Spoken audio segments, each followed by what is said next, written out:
बसून अंगाला घामाचा वास आला तरी चालेल, पण तुमच्या थोबाडातून दारूचा वास मात्र येता कामा नये. महाराजांच्या जयंतीला दारू मुक्त ठेवूया. तर तुम्ही शिवजयंती साजरी करताय, तुम्हा सगळ्यांना शिवजयंतीच्या शुभेच्छा देतो. दरवर्षी 19 फेब्रुवारीला शिवजयंती साजरी करा. आपण वर्षभर अनेक सण साजरे करतो, अनेक उत्सव साजरे करतो. या महाराष्ट्राच्या मातीतला सगळ्यात मोठा उत्सव जर कोणता असेल तर तो शिवजयंतीचा आहे. दरवर्षी 19 फेब्रुवारीला तुमच्या पोरांना नवीन कपडे घ्या, घरावरती भगवा झेंडा लावा, घराच्या बाहेर रांगोळ्यांचा सडा करा, घरामध्ये गोडगोड जेवण बनवा आणि वर्षातला सगळ्यात मोठा सण म्हणून आपण सर्वजण अभिमानाने शिवजयंती साजरी करूया. बाळासाहेब जिजाऊंचा वारसा सांगणारा मायमाऊली हो, आम्हाला शिवरायांचे खरे गुरु कोण याच्यावर महाराष्ट्रात वाद लावला. अनेक लोकांनी महाराजांच्या गुरु कोण याच्यावर महाराष्ट्रात राजकारण केलं. छत्रपती शिवाजी महाराजांचे खरे गुरु जर कोण असतील तर ते जगद्गुरु संत तुकाराम महाराज होते. आणि दुसरे गुरु जर कोण असतील, प्रत्येक लेकराला घडवणारी त्याची आई ही त्याची खरी गुरु असते. छत्रपती शिवाजी महाराजांच्या गुरु या राष्ट्रमाता राजमाता बाळासाहेब जिजाऊ होत्या. तुम्ही त्याच पद्धतीने आपल्या पोरांवरती संस्कार करा. मायमाऊली हो, हा प्रबोधनाचा कार्यक्रम आहे.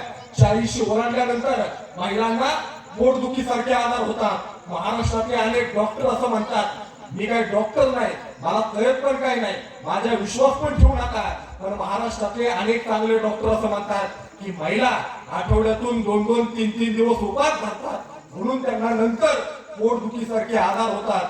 मायमाऊली हो, तुम्हाला माझे हात जोडून विनंती आहे, धरायचं असेल तर आठवड्यातला एखादा दिवस उपास अवश्य धरा, पण 2-2, 3-3 दिवस उपास करून स्वतःच्या शरीराला त्रास करून घेऊ नका.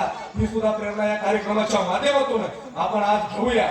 या ठिकाणी आम्ही आल्यापासून संभाजी ब्रिगेडचे जिल्हाध्यक्ष जे पाटील शिंदे साहेब असतील आमच्या सोबत आहेत, आमचे नामदेवरावजी पाटील आमच्या सोबत आहे. आज रस्त्यावरून येताना आम्हाला आमचे संभाजी ब्रिगेडचे जुने नेते श्यामरावजी पाटील यांची आठवण त्यांचं गाव दिसल्यानंतर आम्हाला आली. त्यांना सुद्धा त्यांचं सुद्धा स्मरण या ठिकाणी करतो. किरण बिराजदार यांनी मला आवर्जून या ठिकाणी बोलवलं. पुण्याच्या माध्यमातून खूप चांगलं काम ते करतात, आम्ही खूप चांगले मित्र आहोत. त्यांनी मला बोलवलं, त्याबद्दल त्यांनाही धन्यवाद देतो. अंकुशरावजी असतील, आम्ही आल्यापासून ते आमच्या सोबत आहेत. मिलिंदराव वाघमारे असतील, पत्रकारितेच्या माध्यमातून चांगले काम करतायत, त्यांनाही धन्यवाद देतो. तुम्ही सगळ्यांनी मला सहन केलं, मला ऐकून घेतलं, त्याबद्दल तुम्हाला सगळ्यांना मनापासून धन्यवाद देतो. शेवटी एकच उदाहरण तुम्हाला सांगेल, अनाथांची माय असणाऱ्या सिंधुताई सप्ताह आपल्यापैकी सगळ्यांना माहिती आहे. माईंचं मध्यंतरी निधन झालं.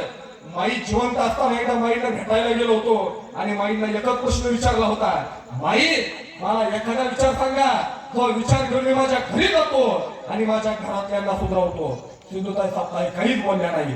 सिंधुताई सप्ताह घराच्या बाहेर आल्या. तुम्ही जसे मांडी घालून बसलाय ना, तशा सिंधुताई सप्ताह मांडी घालून बसल्या. माईंना परत एकदा विचारलंय, अहो माई मला एखादा विचार सांगा, तो विचार घेऊन मी माझ्या घरी जातो, माझ्या घरातल्याला नाही, माझ्या भाऊ बहिणीला सुधरवतो. सिंधुताई सप्ताह काहीच बोलल्या नाही. सिंधुताई सप्ताह उठून उभ्या राहिल्या, आम्ही उठून उभे राहिलो. माईंना परत एकदा विचारलं, अहो माई मला एखादा विचार सांगा, जो विचार घेऊन मी माझ्या घरी जातो, माझ्या घरातल्यांना नाही, माझ्या भाऊ बहिणीला नाही, किंवा मी तरी सुधारतो. सिंधुताई सप्ताह काहीच बोलल्या नाही. सिंधुताई सप्ताह तशाच निघून गेल्या, आम्ही निघून गेलो. फरक फक्त एवढाच पडला, मांडी घालून उठल्यानंतर सिंधुताई सप्ताह त्या तशाच निघून गेल्या. आम्ही मात्र मांडी घालून उठल्यानंतर एका हातानं पाठीमागे लागलेली धूळ झटकली. सिंधुताई सप्ताहांचं लक्ष आमच्याकडे गेलं आणि त्या माऊलीने आम्हाला सांगितलं, अरे बाळांनो माझ्या इथे सिंधुताई सप्ताह आम्हाला सांगू लागल्या. आम्ही एका हातानं पाठीमागे लागलेली धूळ झटकली. माईंनी आम्हाला सांगितलं, अरे बाळांनो माझी इथली माती तुम्ही घेऊन जाऊ शकत नाही, माझ्या इथला विचार काय घेऊन जाणार. आपण सर्वजण घरात या ठिकाणी बसलाय, आम्ही अगोदर बसून बसलाय. इथून घरी जाताना एका हातानं पाठीमागे लागलेली धूळ अवश्य झटका, पण एखादा तरी विचार राजांच्या चरित्रातून घेऊन जा.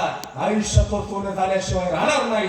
छत्रपती शिवाजी महाराज जगातले एकमेव राजे आहेत की ज्या राजाचं स्मारक छत्रपती शिवाजी महाराज जिवंत असताना शत्रू प्रदेशातल्या स्त्रीनं याद वाढला, स्वतःच्या राज्यात उभं केलं होतं.